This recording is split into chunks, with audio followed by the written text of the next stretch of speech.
Buenos días, hermanos, hermanas. Agradecido del Señor por la oportunidad de estar reunidos, alabando su nombre. Gracias.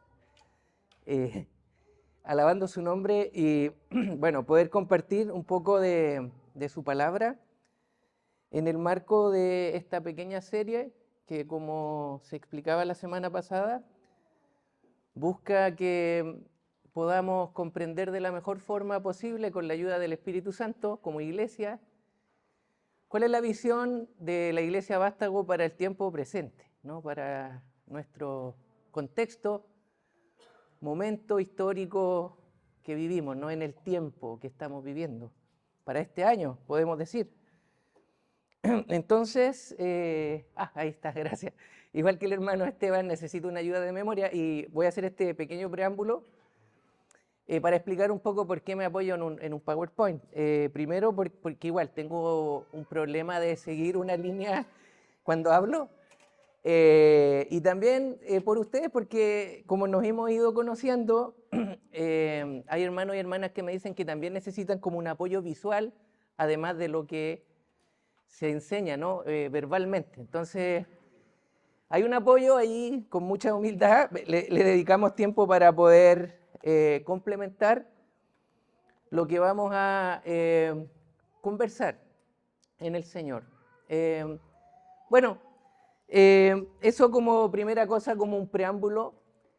Doy gracias al Señor también porque, como Osvaldo contextualizaba en una conversación o más de una reunión que seguramente tuvo con Reed y Chad, surgió como base el texto de Efesios capítulo 4, del versículo 1 al 17, que fue el que expuso el hermano Esteban con énfasis entre el versículo 1 al 6 la semana pasada.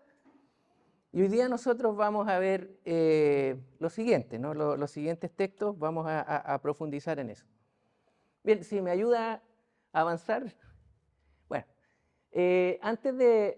¿puedo avanzar o no? Ahí está, vale. Antes de eso, hacer una pequeña introducción porque el Espíritu Santo es maravilloso, ¿no? Y yo creo que Efesios, para mí, es la iglesia bíblica muy, muy particular. Para quienes nos gusta estudiar la Biblia, nos da una tremenda oportunidad. Y les voy a explicar por qué. Porque aparecen 4 momentos históricos en la Biblia, ¿sí? Uno puede encontrar en Hechos, bueno, vamos a ver, entre el capítulo 18 y 19 del libro de Hechos, cuándo y cómo se funda la iglesia de Éfeso. Y luego tenemos 2 cartas que tienen que ver mucho con Éfeso. Esta carta en particular, que va dirigida a esa iglesia, y la primera carta a Timoteo, porque cuando Pablo le escribe a Timoteo, le da instrucciones de cómo guiar a la iglesia. Timoteo estaba en Éfeso, supervisando lo que allí estaba pasando. El ministerio de Pablo, los eruditos dicen que dura alrededor de 30 años aproximadamente. Entonces estos hechos podrían haberse suscitado, de hecho se tienen que haber suscitado durante esa extensión de tiempo. La iglesia de Éfeso no es la primera que funda Pablo, entre comillas Pablo, sabemos que es obra del Espíritu Santo. En el segundo viaje misionero de Pablo, él logra tener un contacto con la gente de Éfeso y es en 2 momentos. Hay un primero que pasa muy desapercibido, ustedes lo van a ver estos son tareas que tenemos, no vamos. Entre el capítulo 18 y 19 de Hechos, ustedes van a ver que Pablo pasa una vez, habla en una sinagoga, como decimos en Chile, no lo pescaron mucho, y sigue su viaje, y va a Jerusalén, y luego vuelve. Y ahí pasa un acontecimiento que les explicaré luego cuando muestre los 5 puntos de esta presentación, terminada esta introducción. Y allí pueden ver el mapa, ¿no? Lo que se ve como mostaza es el mar Mediterráneo, y lo que está en blanco muestra la geografía de los viajes misioneros de Pablo. Y lo que quiero remarcar, o una de las cosas que quiero remarcar, ¿se ve Éfeso? ¿Alcanzan a ver Éfeso, no? ¿Sí? Lizardo, que está ahí al fondo, ¿alcanza a ver Éfeso? Estamos bien entonces, tiene vista de águila, además. Bueno, Éfeso hoy día es, todo ese sector de Asia Menor es un sector que hoy día podríamos localizar en Turquía, o sea, no podríamos, literalmente es el país de Turquía, ¿vale?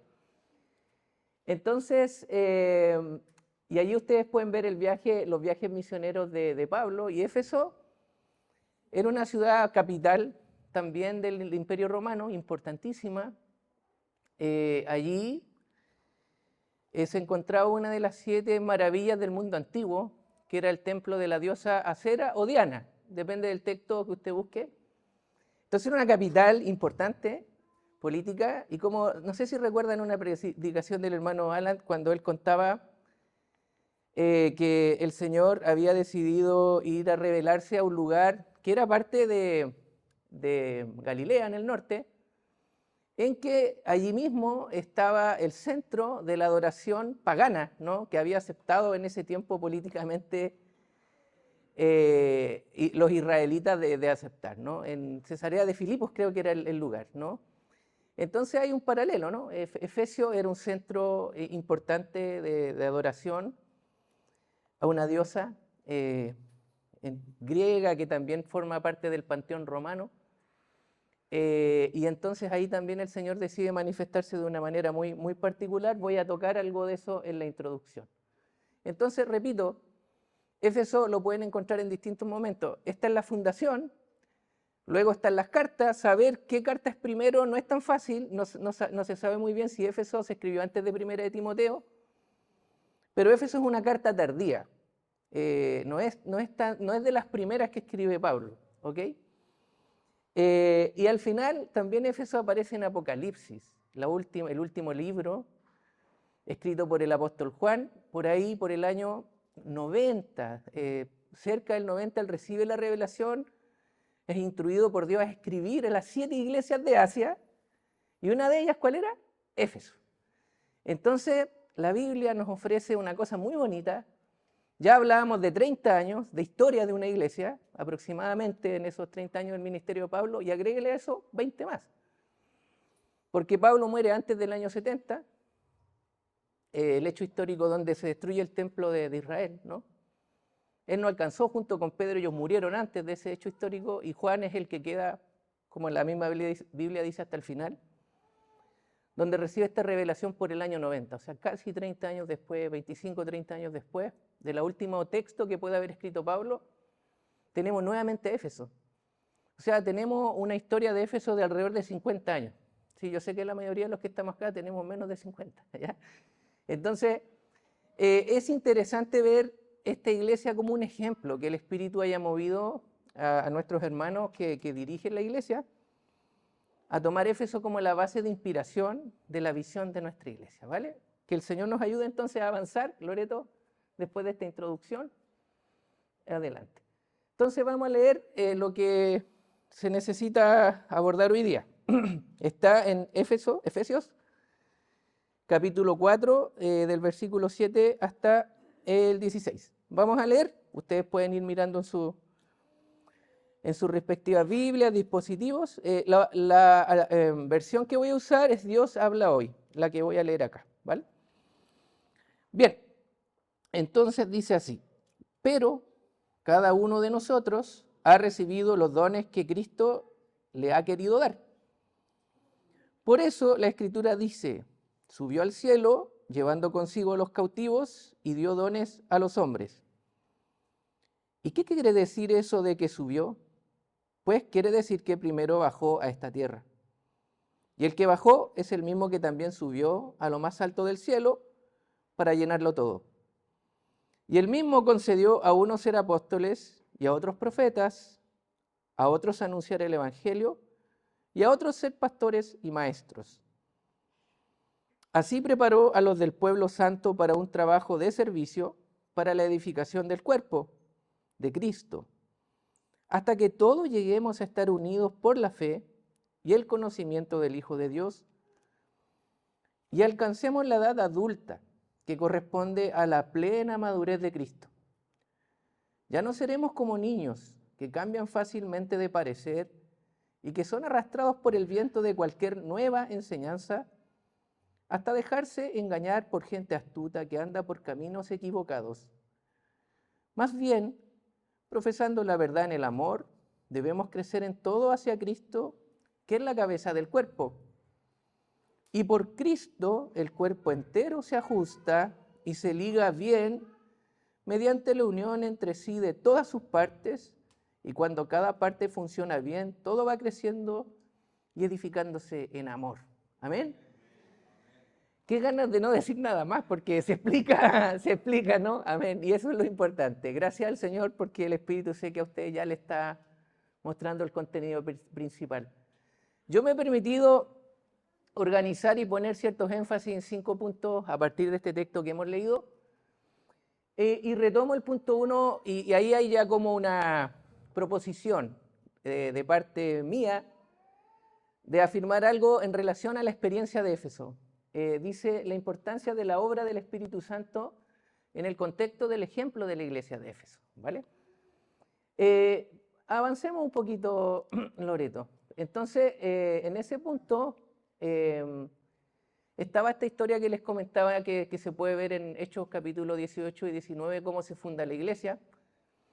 Y aquí ustedes, yo sé que lo van a leer en su casa y lo van a poder estudiar, pero aquí quiero comentar de 4 protagonistas que aparecen en estos 2 capítulos que tienen nombre, pero no apellido. Uno es Pablo, otro es un matrimonio, Priscila y Aquila, y otro personaje llamado Apolos, ¿vale? Entonces, como ya les había dicho, Pablo había pasado brevemente por Éfeso y se fue, pero cuando se fue dejó a 2 amigos, llamados Priscila y Aquila, un matrimonio. ¿Y sabe cómo se conocieron? Bueno, si ustedes estudian van a saber cómo. Ellos eran judíos, igual que Pablo, de nacionalidad judía, pero estaban viviendo en Italia y el emperador Claudio decidió, la historia de los judíos, echar a los judíos de Italia. Y ellos salieron y se movieron hacia Corinto y conocieron a Pablo por una cosa muy típica. ¿Qué hacían? El trabajo de Pablo, el oficio de Pablo era armar tiendas. ¿Y ellos qué hacían? Armaban tiendas. Y se conocieron por su oficio. Como diríamos en chileno, por la pega. Se conocieron en la pega. Y fíjate que la Biblia no nos dice si Priscila y Aquila se convirtieron al Evangelio, no nos dice nada. La Biblia, ahí ustedes van a poder sacar las cuentas, en el 18-19 de hecho nos comenta que Pablo pasó alrededor de 1 año y medio en Corinto. Uno deduce que ellos pasaban mucho tiempo con Pablo porque hacían la misma pega. Y después de 1 año y medio de estar este matrimonio, que claramente no eran creyentes hasta conocer a Pablo, pero no, la Biblia no nos dice cómo y cuándo se convierten a la fe cristiana. Después de 1 año y medio de trabajar juntos, seguramente Pablo se dedicó mucho en Corinto a predicar el Evangelio. Él deja este matrimonio después de 1 año y medio a cargo, ¿no? Los deja ahí. Y los deja, después veremos, con una cierta responsabilidad en Éfeso. Entonces Pablo pasa por Éfeso y se va a Jerusalén. Luego comienza su segundo viaje misionero.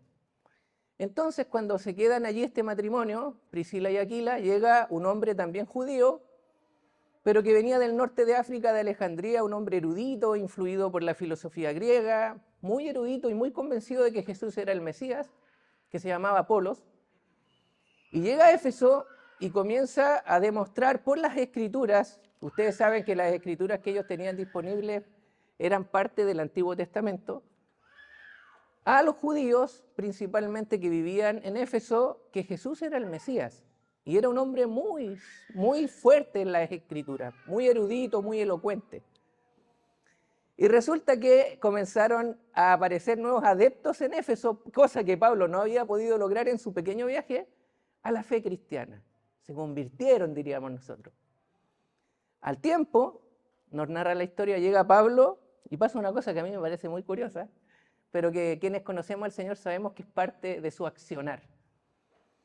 Y se reúne con un grupo de 12 de estos que habían llegado a convencerse de que Jesús era el Mesías a través de la predicación de este hombre erudito llamado Apolos, y le pregunta a estos 12, ¿ustedes recibieron el Espíritu Santo?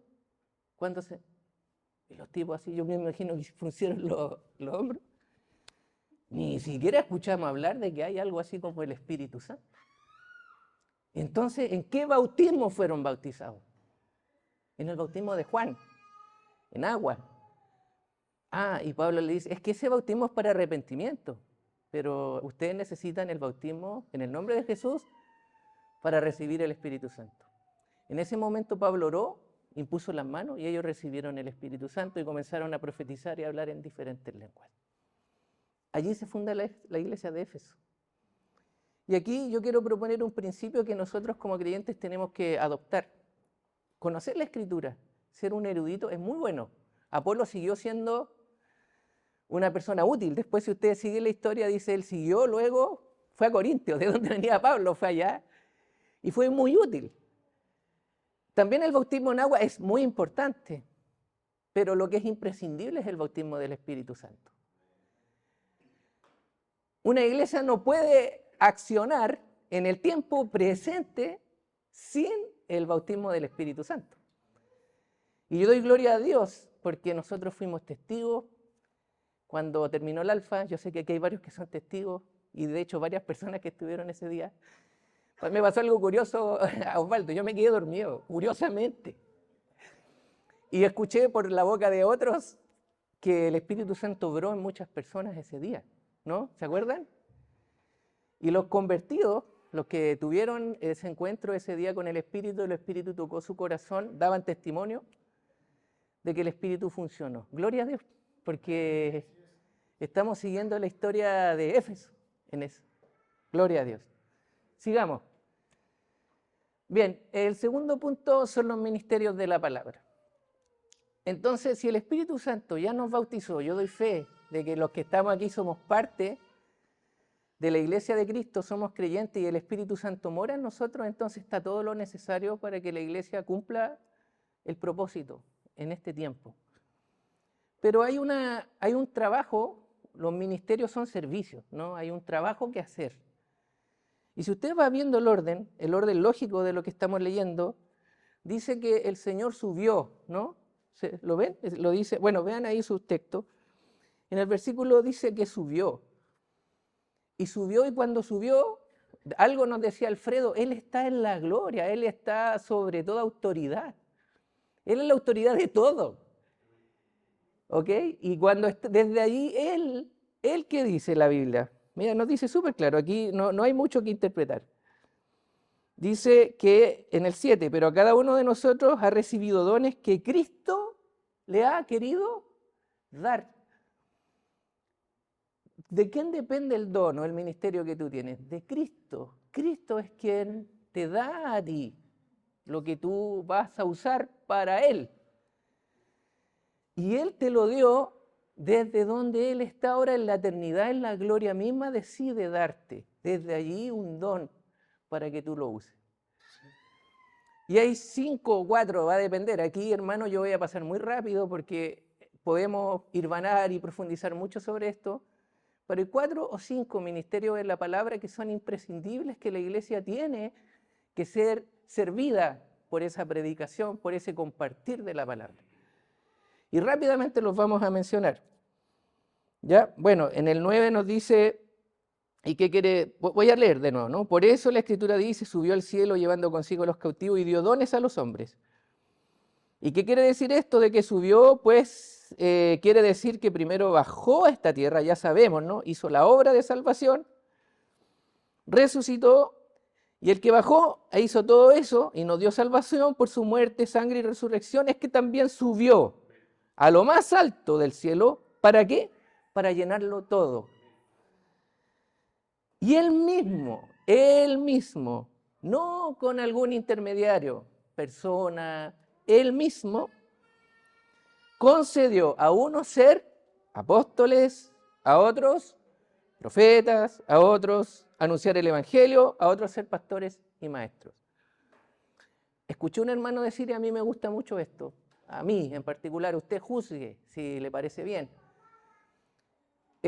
Las personas, estos 4 o 5 ministerios, apóstoles, profetas, también se les llama evangelistas, pastores y maestros, son dones que Dios da a su iglesia, son personas que Dios dota de este ministerio en la palabra para servir a la iglesia. La iglesia necesita que sea enseñada y sea predicada la palabra apostólica desde una perspectiva apostólica. Necesita que se predique la palabra profética a través de profetas. Evangelistas que nos motiven a llevar el evangelio a otros que no conocen al Señor. Y la compañía y el cuidado de los pastores y maestros. Amén. Necesitamos que eso funcione. Y eso tiene una implicancia muy clara. y que se practica también en esta iglesia gracias al Señor. Cada domingo predica una persona diferente. Porque cada una de esas personas, no por decisión propia, yo no he estudiado nada en relación a la teología, creo que la mayoría, salvo un par, de los que están en este ministerio de predicar y enseñar la palabra, sí tiene estudios formales, y eso está muy bien y es útil, porque ya lo vimos que a Apolos le sirvió, y a la iglesia. Pero esto está movido por el Señor, ¿no? Él, a través del Espíritu Santo, nos dota y nos capacita para llevar estos ministerios. Como les dije, voy a pasar rápido en este segundo punto, pero sí quiero marcar algunas características de estos tipos de ministros de la palabra. Hay un debate, yo voy a tomar una posición aquí, si es que siguen existiendo apóstoles, de los primeros. Mi posición es que no. Sin embargo, a través de la predicación de los profetas, se recoge lo revelado a los apóstoles. ¿Sí? No vamos a entrar en el debate, pero hay bastante evidencia en la Escritura que nos permite ver que Juan, Pedro y Pablo fueron los últimos apóstoles del Señor. ¿Sí? Sin embargo, justo ahora, a través de esta predicación, que sería el rol profético, porque ¿qué es lo más parecido al profeta del Antiguo Testamento? El que predica. El que predica la palabra. Y nosotros predicamos lo que aprendimos de los apóstoles, que fue revelado. Amén. Somos fieles a esta escritura. Yo no creo que la iglesia necesite algo más de lo que está revelado acá en cuanto a la palabra del Señor. Entonces la base de la iglesia dice que es el ministerio de los apóstoles y los profetas. Y quienes predican, predican lo revelado a los apóstoles. El ministerio apostólico además requería, si uno ve, haber sido testigo presencial de la resurrección de Jesús, haberlo visto ahí casi físicamente. Los 12 lo vieron y sabemos por la Biblia que Pablo lo vio también, ¿no es cierto? Resucitado. Y podemos debatir, pero para cerrar el debate, si hubiese habido una delegación apostólica, Pablo le hubiese dicho a Timoteo, tú, nuevo apóstol. Nunca se lo dijo así. ¿Sí o no? Hubiese sido Timoteo el heredero de su ministerio. No fue así. Pero por el Espíritu Santo, la soberanía de Dios, nosotros es como que si estuviésemos escuchando hoy día a Pablo, a Pedro, a Juan, ¿verdad?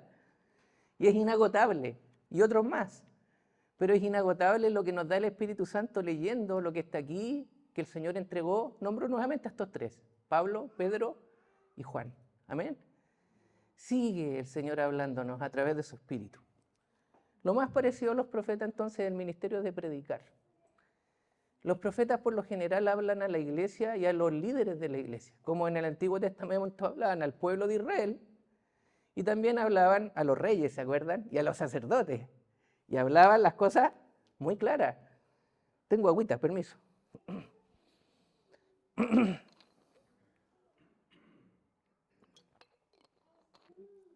No se andaban con rodeos. Yo pienso, mis hermanos estudiosos, me imagino que podrán estar de acuerdo, en que daba miedo cuando venía un profeta, ¿no es cierto? Los reyes, el pueblo, va a hablar un profeta, ¿qué nos va a decir? Y de alguna manera Alfredo también lo recordaba en el momento de la comunión, de recordar el cuerpo y la sangre de nuestro Señor, ¿verdad? Los profetas recordaban el permanente infidelidad del pueblo de Israel, claramente. Y tuvimos hace poco una serie de los profetas menores donde esto se veía repetido.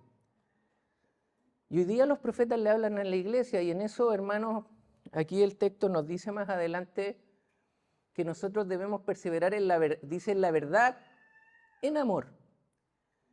Va a haber palabras, lo voy a comentar en el siguiente punto, que nos va a doler. Yo he escuchado hermanos que predican acá que me duele lo que me está diciendo. En cierto modo no me gusta, pero es palabra del Señor. Y la palabra profética tiene eso, ¿no? Nos habla claro y duro. No solo al pueblo, sino también al liderazgo de la iglesia. Nos tiene que hablar. Y por eso que los profetas, por lo general, no son líderes, no son sacerdotes, pero predican. Por lo general, si uno revisa la historia. Luego tenemos el ministerio de los evangelistas, que ellos tienen otro destinatario. El espíritu del evangelio es para llegar a los que no conocen. Es la palabra de Dios llevada a los que no escuchan, a los que todavía no son la iglesia. ¿Se entiende? Y ellos tienen y ellas tienen un corazón para llevar esa palabra a aquellos que no conocen al Señor. Ya van 3 de los 4 o 5. Y los últimos son los pastores y maestros, que son personas que dedican mucho tiempo al cuidado, a la enseñanza de la palabra y al cuidado de los hermanos. Y aquí tampoco, para extenderme mucho, el ministerio pastoral no es un ministerio concedido por hombres. Lo está diciendo aquí. ¿Quién lo da? Se nota. A usted no le tienen que decir, usted es pastor, se nota por el amor y el cuidado. Esas personas que sienten un cuidado, un amor. Oye, hace tiempo que no viene este hermano. Llamémoslo, lo llama, va, lo cuida, quiere que esté bien, quiere que no le pase nada malo. Eso es un espíritu pastoral. Se lo dio Dios. Y es sistemático. Amén. Amén. Nosotros, el pueblo evangélico, hemos puesto nombres y títulos a veces por desconocimiento, ¿no es cierto? Pero esto lo da el Señor. ¿Queda claro en la palabra, no?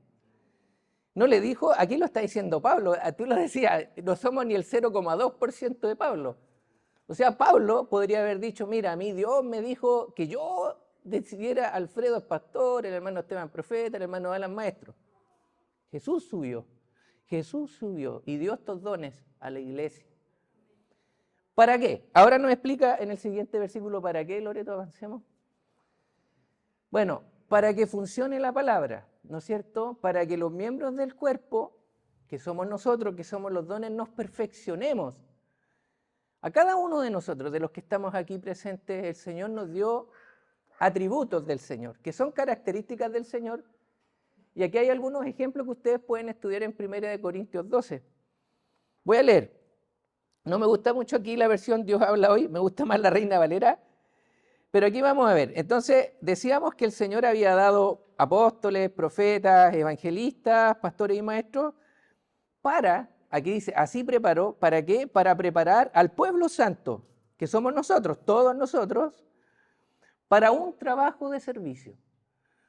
Vale decir, el ministerio de la palabra es para que el pueblo, el cuerpo, se prepare. ¿Para qué? Para servir.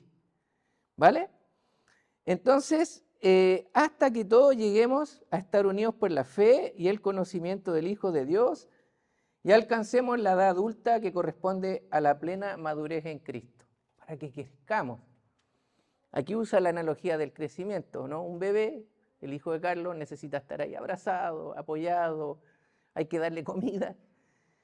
Entonces, lo que nos está invitando Pablo, o lo que está invitando Pablo aquí a los hermanos de Éfeso, después de varios años de que los había conocido, le dice, crezcan, conozcan más al Señor, usen los dones que el Señor le dio para servir.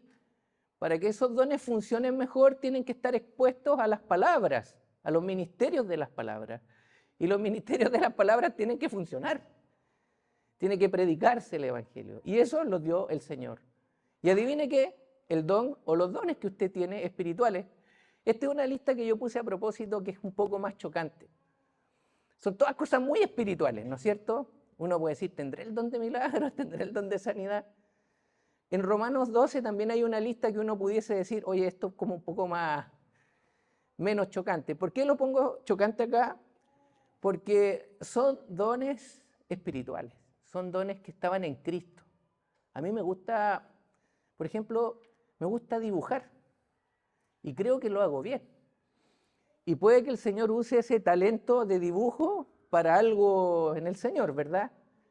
Pero no es una lista en los dones espirituales. Los dones que el Señor da son los que Él tenía, los que Él manifestó y que lo hacían particular y propio, ¿no? Para confirmar que Él es el Hijo de Dios. Y si nos da dones a nosotros, son dones de acuerdo a los dones de Él, son dones espirituales. Ahora, estos son, uno dice, oye, son súper espirituales. Los de Romanos 12 también son espirituales, solo que no son, parecieran sobrenaturales, ¿no es cierto? Pero estoy seguro que aquí en este grupo hay gente que el Señor dotó con estos dones, más de uno.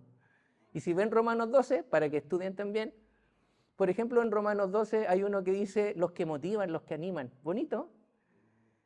Uno podría decir, oye, qué bonito que es un don espiritual. Sí, pues hay un don que es de motivar, de animar. Bonito. Y otros más. Y aquí pongo estos que tengamos fe. Claro que sí, claro que puede haber don de sanidad. Todos conocemos que eso ha pasado. Milagros, palabra de sabiduría, entre otros. Entonces el Señor quiere que todos los que estamos acá, hombres y mujeres, hermanos y hermanas, usemos esto que el Señor para crecer. No solo para crecer individualmente, aquí el Señor está siendo súper claro. Dice que no seamos como niños en el 14 que cambian fácilmente de parecer y que son arrastrados por el viento de cualquier enseñanza hasta dejarse engañar por gente astuta que anda por caminos equivocados.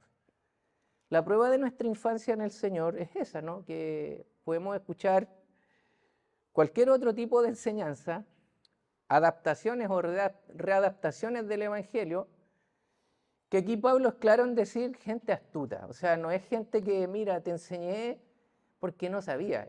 Lo está haciendo con una intención de engañar. ¿Sí? Gente astuta que quiere engañar al pueblo de Dios.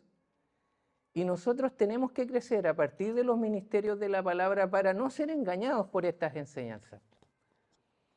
Quienes también estudian la Biblia y las cartas de Pablo y también lo que se revela en Apocalipsis a las 7 iglesias, normalmente la palabra del Señor que se revela es una palabra en contra de enseñanzas, de falsas doctrinas.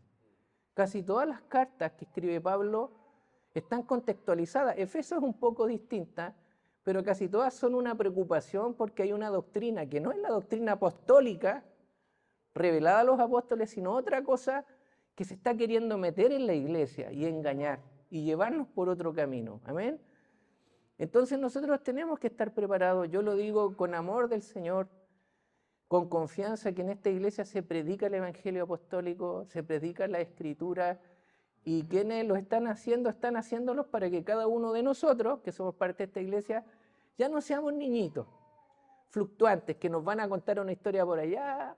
No quiero decir no quiero hacer alusión a nada y nos vamos a ir para allá y decir, oye, esto parece interesante, luego otra historia por allá, nos vamos para allá.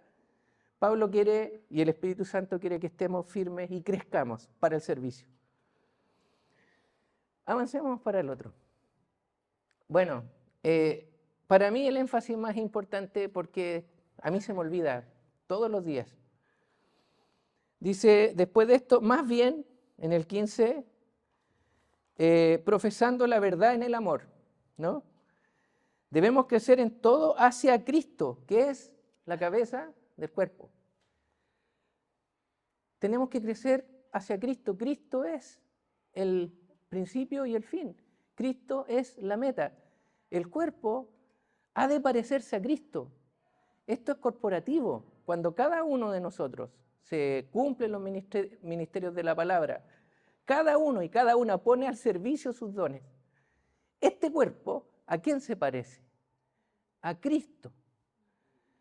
La revelación es corporativa. Pablo fue un hermano maravilloso, Pedro también, Juan también, pero ellos solos no podían revelar a Cristo. Ellos trabajaban con otros. Los ministerios son, hablamos, 4 o 5, profetas, evangelistas, pastores, maestros. El Señor no se revela a través de una persona humana, sola. Esto es corporativo. Amén. Y tenemos que estar sujetos a la cabeza que es Jesús.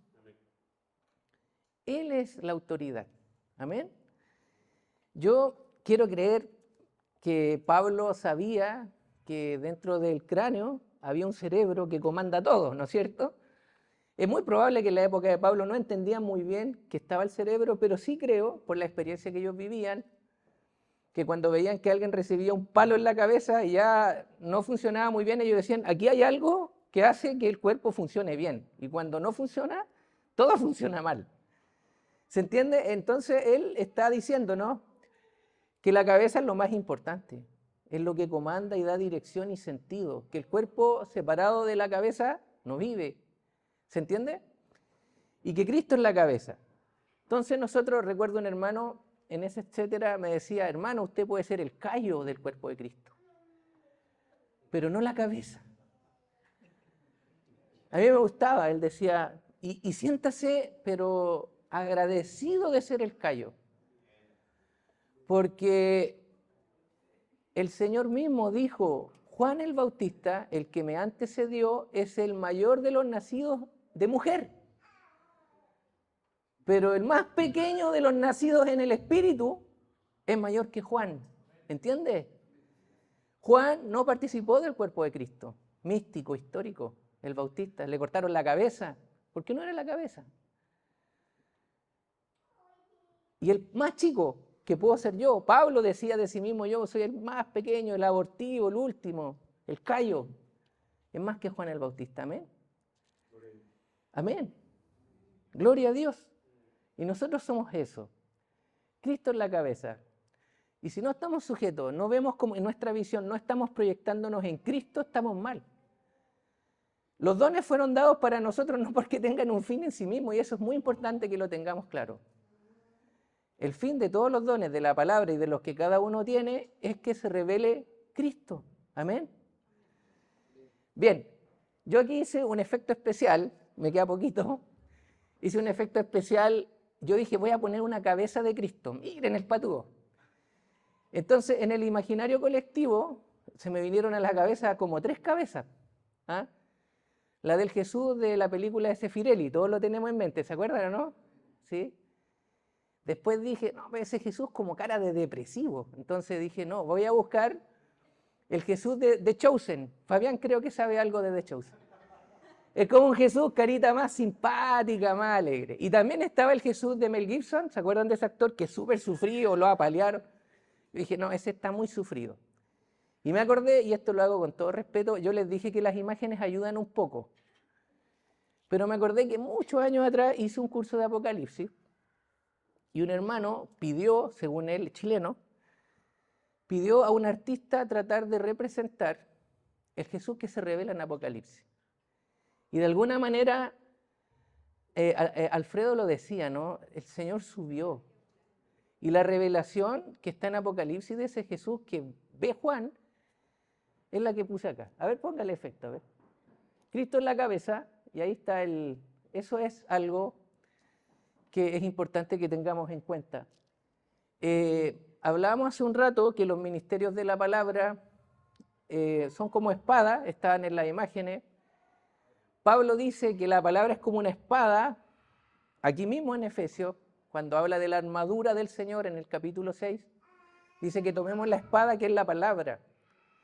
El autor de Hebreos también nos dice que la palabra es como una espada que separa, discierne entre lo que es de la carne y lo del espíritu. Y a mí me parece tremendamente glorioso que cuando Juan ve a ese Señor, no sabemos si en el espíritu o en la carne, ve que de su boca, ¿qué sale? Una espada. ¿Lo puedes mostrar, porfa, completo? Ahora está el efecto completo. Y vamos a leer lo que dice ahí. Dale nomás. Eso es lo que ve Juan.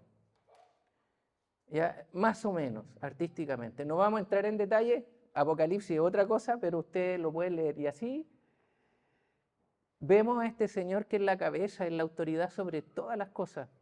¿Vale? Y dice que escuchó una voz que era como el estruendo de muchas aguas, así una voz poderosa. Y dice, al volverme vi 7 candeleros de oro y en medio de los candeleros vi a uno semejante al Hijo del Hombre, vestido con una túnica que le llegaba hasta los pies y ceñido por el pecho con un cinto de oro.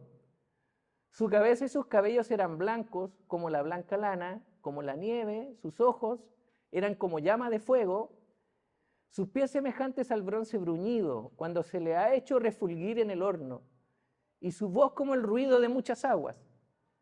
En su mano derecha tenía 7 estrellas y en su boca salió una aguda espada de 2 filos. Con su rostro era como el sol cuando brilla con toda fuerza. Cuando le vi, ¿qué pasó? Caí como muerto a sus pies. Si el Señor se nos mostrara así, caeríamos muertos. Yo quiero que entendamos que madurar en el Señor, estamos viendo, y esto, hermano, es una imagen. Nosotros sabemos que no podemos hacernos imágenes, ¿verdad? No nos conviene. Pero el propósito de esto es que lo que estamos haciendo como iglesia es tremendo, ¿sí? Estamos bajo la autoridad de un Señor que es poderoso. Nosotros permanentemente citamos, porque nos declaramos una iglesia misionera, Y tenemos en nuestra misión ser y hacer discípulos, ¿no es cierto?, de Jesucristo para la gloria de Dios. Y nos basamos en Mateo 28, donde el Señor señala esto y nos manda a todas las naciones. Pero antes de eso, dice algo que yo creo que algunos se acordarán de memoria. ¿Qué les dice en ese monte en Galilea el Señor a los que llegaron ahí para recibir esta encomienda? Toda autoridad me ha sido dada en el cielo y en la tierra. Entonces, hagan lo que tienen que hacer. Gloria a Dios. ¿Por qué hacemos lo que tenemos que hacer? Porque Él es la autoridad mayor en el cielo y en la tierra. Todo lo que pasa está bajo su control, pero no somos títeres. Él nos dio libertad. Amén. Para decidir. Y en eso se glorifica más el Señor. El llamado entonces que hacemos como iglesia es que cada uno, y yo me llamo a mí mismo también en la palabra del Señor, a despertar, a servir, a que la palabra sea predicada, a que todos escuchemos esta palabra, reconozcamos cuáles son nuestros dones en el Señor, para que este Jesús sea revelado. ¿Es temible? Sí, imagínense Juan, que decía ser el discípulo amado, que estaba a su costado, que recibió revelación, vio el Apocalipsis, vio a su Señor, ¿y qué sintió? Impacto, cayó como muerto. Esto es temible, esto es poderoso. Pero con esto terminamos. Curiosamente, no estaba preparado, el hermano que puso esta cita, se le olvidó una frase, ponerla, no sé por qué. ¿La pueden buscar? ¿Qué es lo que falta para que termine el versículo 17? ¿Cómo termina este mensaje de este Señor temible, poderoso? Todas las cosas están bajo su control. Él tiene el poder y el control del universo. Su palabra es poderosísima, cambia nuestras vidas, nos hace crecer como iglesia. Si se nos revelara caeríamos como muertos, pero ¿qué le dijo? En el 17. Hermano Esteban, usted tiene una voz.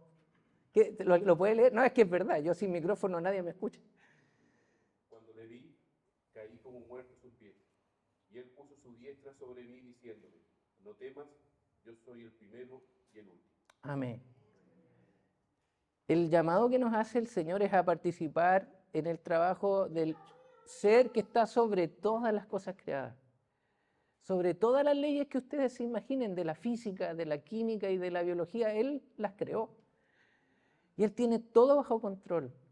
Él va a ser capaz de a nosotros muertos resucitarnos, como resucitó al Señor. Y en este tiempo, ese que tiene toda autoridad sobre todas las cosas, nos está diciendo que hagamos en este tiempo lo que tenemos que hacer todos nosotros, los que predican el Evangelio, y cada uno, cada una de ustedes sus dones para que se revele, no esa imagen, sino este Señor que salva, que reina y que tiene toda autoridad. Y frente a esta revelación tan tremenda, ¿qué nos dice? No teman. Yo soy el alfa y el omega. Puso su diestra. ¿Sabe lo que está en esa diestra? Esas 7 estrellas representan a los 7 ángeles, que de las 7 iglesias, los ángeles, en la interpretación de Apocalipsis, son los que llevan la palabra, son los portavoces de la palabra, son estos ministerios que les dije, que el Señor eligió. Entonces, con la palabra del Señor, el Señor nos va a dar tranquilidad frente a su poder, que es tremendo, para servirle. No temamos. Él es el principio, Él es el fin. Él está al principio de Efesios, Él está al fin de Efesios en Apocalipsis. Les invito a leer también ahí cómo el Señor le habla a Éfeso. A pesar de todo lo que vimos hoy, de todo lo que está diciendo, esta carta es tremenda. Estamos leyendo solo el capítulo 4 también. Les invito a leer todo el libro de Éfeso y estudiarlo con el tiempo que necesita. Pero en el año 90, como les decía, para ir terminando, le dice a Éfeso, a pesar de todo esto, ellos también habían recibido esta revelación. En el capítulo 1 ellos comienzan leyendo y ven esto y dicen, qué tremendo es el Señor. Y el Señor reconoce muchas cosas de Éfeso, como sé que también las reconoce en esta iglesia de Vástago, y le dice, pero una cosa tengo contra ti. ¿Se acuerdan?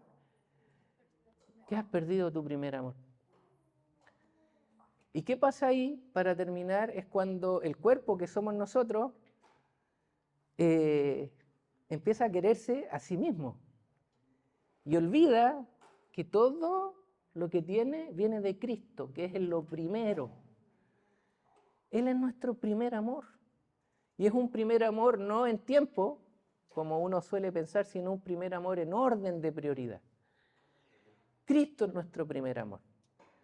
Porque ha pasado a muchas iglesias en la historia nuestra, y Éfeso no fue la excepción, de que empezamos a sentirnos, disculpen, voy a usar otra expresión chilena, el hoyo del queque, ¿no?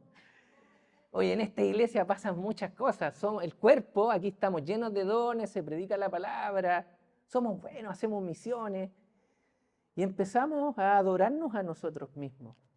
¿Y quién es el primer amor? Señor. Él es nuestro primer amor. Amén. Bueno, vamos a orar y dar gracias al Señor por esta predicación. Padre amado, gracias por nuestro Señor Jesús, de quien viene toda, Señor, nuestro verdadero propósito en la vida, Señor. Gracias, Padre, porque conocemos a Jesús, quien es el alfa, el omega, el principio y fin, en quien te has propuesto reunir todas las cosas. Él tiene, Jesús, toda autoridad.